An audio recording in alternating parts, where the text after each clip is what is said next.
Calendula के seeds इस तरह से लगाओगे तो बहुत जल्दी जर्मिनेट होंगी। मैं आज आपको सीड्स लगाने से लेकर उसकी ग्रोथ और फूल आने तक का रिजल्ट दिखाऊंगी।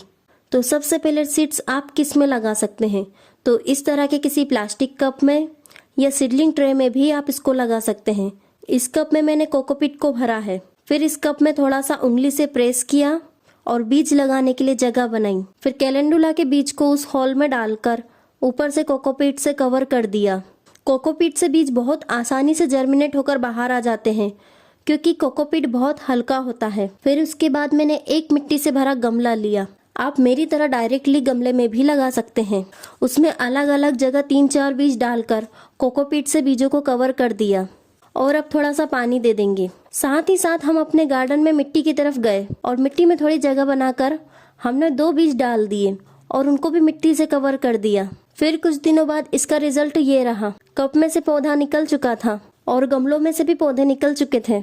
अब गार्डन में लगाए हुए बीजों की तरफ चलते हैं। गार्डन में लगाए हुए बीजों का कुछ ऐसा रिजल्ट रहा कि बीज पौधे की पत्तियों पर ही चिपका रह गया और दोनों ही पौधे बहुत हेल्दी थे। हमने सोचा कि इसकी थोड़ी और ग्रोथ होने देते हैं, फिर रिजल्ट आपके साथ शेयर करेंगे। तो कुछ दिन और प्रतीक्षा करने के बाद पौधा अब इतना बड़ा हो चुका था। फिर हमने कुछ दिन और वेट किया तो मिट्टी में लगे हुए पौधों का कुछ ऐसा रिजल्ट रहा था। दोनों पौधे लगभग 4 इंच के हो चुके थे और एक में से तो फूल भी खिल चुका था और दूसरे पौधे में कलियां आ चुकी थी। ये भी बहुत तेजी से फैल रहे थे। अब मैं आपको बताती हूँ कि जिन पौधों को मैंने अभी लगाया था उसके सीड्स मैंने कहाँ से कलेक्ट किए थे। तो ये है मेरा कैलेंडुला का प्लांट। इन्हीं में से मैंने सीड्स कलेक्ट किए थे और अब मैं आपको नीचे पॉट में दिखाती हूँ। तो जो बीज इसमें गिर गए थे वो इसी गमले में जर्मिनेट हो चुके थे।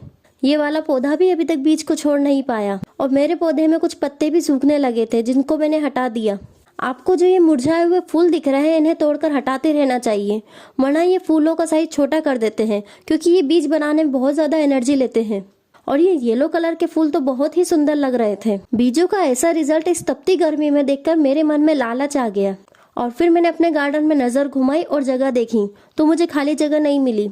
तो मैंने ये व्हाइट गेंदे के सूखे हुए पौधे को जड़ से निकालकर हटा दिया और इसी जगह पर कुछ और सीड्स लाकर मैंने मिट्टी में डाल दिए कि गर्मी में भी फ्लावरिंग दे सके और बरसात में तो हम इनके बीज लगाएंगे ही सही। कैलेंडुला अलग अलग रंगों में आता है और ये बहुत सुंदर फ्लावर देता है।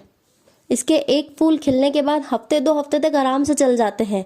इनके फूलों का साइज बहुत बड़ा होता है और गार्डन में तो कैलेंडुला 4 चांद लगा देता है।